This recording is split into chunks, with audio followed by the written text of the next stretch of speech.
शव्वाल के 6 रोज़ों से।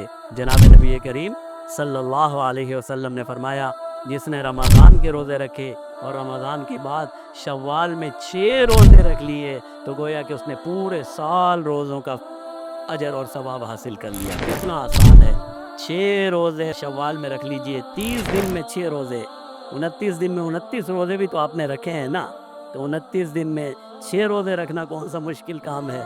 एक एक करके रख लें, दो दो करके रख लें, एक साथ करके रख लें, जो आपकी मर्ज़ी है करें।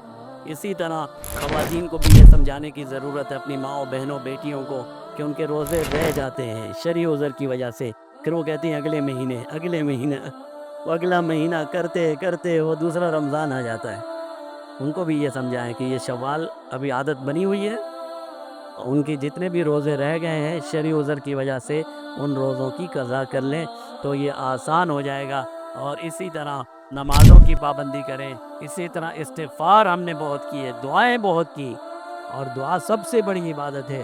कोशिश करें कि कुछ ना कुछ हर इबादत को टाइम दें, जिस तरह रमज़ानुल मुबारक में हमने टाइम दिया ताकि दूसरा रमज़ान आए इन इबादत को पहले से हासिल किए हुए हों, फिर हम एक दर्जा और आगे बढ़ सकें। हमारे साथ काम ये हो रहा है, रमज़ान जाता है हम बिल्कुल फारिग हो जाते हैं, फिर रमज़ान आता है पहले लेवल पर आ जाते हैं, फिर नीचे गिर जाते हैं, दूसरे लेवल पर तो जा ही नहीं रहे।